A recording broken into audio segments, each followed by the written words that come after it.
Já vou chamar o Sérgio Vale para falar comigo aqui nessa segunda-feira. Sérgio, bom dia, bem-vindo. Bom dia, Thaís, tudo bem com você? Tudo bem, melhor agora com a sua companhia. Meu caro, hoje aqui no Money falei bastante da economia internacional, porque no final das contas o que acontece, especialmente na economia americana, tem reflexos no mundo todo. Mas eu queria inverter, eu queria começar falando de Brasil com você e depois te ouvir um pouco sobre a expectativa dos Estados Unidos. Pode ser? Claro. Então vamos Sim. nessa. Tua expectativa para o IPCA 15 e para o CAGED, fazendo uma leitura mais ampla da economia brasileira, que se descola do que a gente traz de notícia aqui da economia internacional. Por que isso está acontecendo? De fato, Thaís, a gente tem aí, continua, né, na verdade, ao longo das últimas semanas, um cenário positivo de curto prazo, né? A gente está com uma deflação acontecendo agora novamente em agosto, mais profunda até do que a gente viu acontecer em julho. CAGED deve vir positivo de novo, e a gente está passando por um momento positivo que vai culminar no final desse mês com a divulgação do PIB do segundo trimestre, que vai ser bastante bom também, melhor do que tinha sido o primeiro tri. Então, tem uma sequência aí de boas notícias nessas 2 semanas, nessa toada de um curto prazo positivo na economia brasileira. O que está acontecendo aqui, eu acho que tem duas questões importantes que ajudam a explicar essa retomada um pouco melhor em 2022. Primeiro, o que já vem desde o ano passado, na verdade, é a continuidade de saída da pandemia, especialmente em serviços. A gente está vendo uma retomada muito mais consistente esse ano de serviços comparado com outros segmentos, especialmente indústria e comércio, e serviços é assim, em torno de 75% do PIB brasileiro.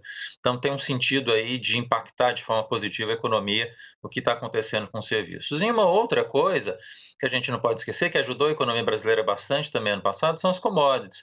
Né? Esses preços mais elevados que a gente ainda viu acontecer esse ano, volume de produção positivo que a gente está tendo agora, né, tem aí um efeito que reverbera no resto da economia de forma importante. Né? As commodities têm um peso enorme na economia brasileira, né? O agro sozinho é quase 30%, se a gente considera mineração e petróleo, a gente está falando aí de cerca de 40% da economia brasileira que é commodities, e por conta dessa retomada de preços ainda, né, esse preço positivo que a gente está vendo acontecer ainda nesse primeiro semestre, especialmente, que estava, a gente vê uma retomada importante, especialmente no interior das regiões que são relacionadas a essas commodities. Então, acho que tem essas duas coisas que ajudaram muito essa dinâmica positiva esse ano, mas como a gente tem falado, né, Thais, olhando para frente, impacto de recessão lá fora, impacto de juros aqui dentro, esse crescimento, esse momento positivo talvez não permaneça, a gente não consiga ver ele durar.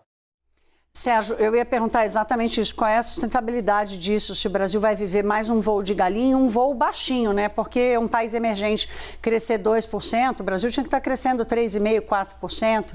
Queria te ouvir sobre a sustentabilidade disso, já misturando aqui Brasil com Estados Unidos, por exemplo, na expectativa de uma recessão americana, como você colocou aqui, fora o nosso maior risco, que são as contas públicas.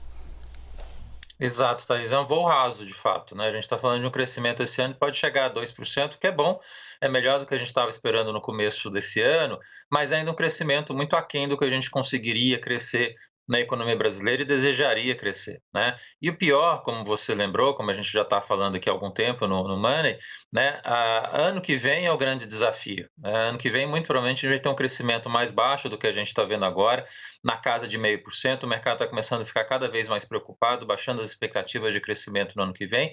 E, basicamente, os dois grandes motivos para isso é a preocupação externa, com essa recessão americana possível vindo pela frente. Eu acho inescapável a gente falar de recessão nos Estados Unidos com o tamanho de inflação que a gente tem agora, uma inflação que está sendo muito piorada nesse momento por conta de serviços, né? É um pouco a dinâmica que a gente está vendo acontecer no Brasil também. Sai inflação de bens, sai inflação de energia, começa a entrar a inflação de serviços com mais peso. Isso está acontecendo na Europa, está acontecendo nos Estados Unidos, está acontecendo no Brasil também. Inflação de serviços é mais difícil para o Banco Central lidar e vai colocar aí riscos à frente.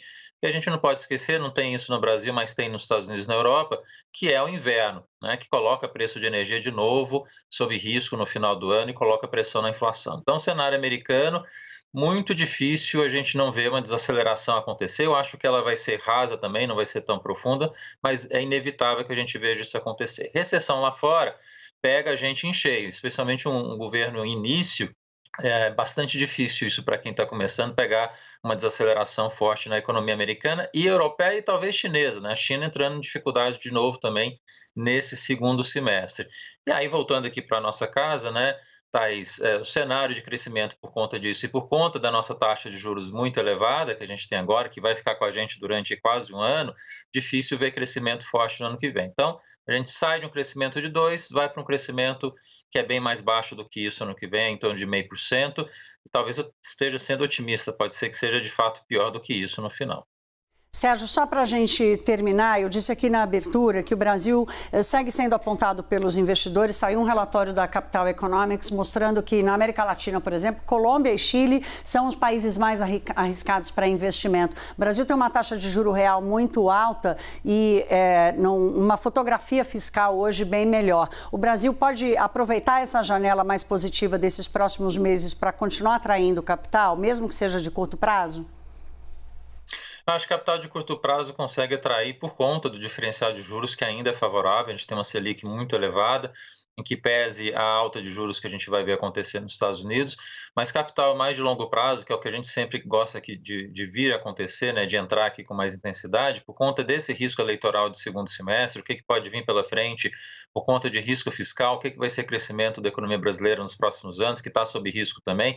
Eu tenho um pouco de ceticismo e pessimismo, infelizmente, com esse perfil de investimento estrangeiro direto, esse investimento de longo prazo que possa vir para o Brasil.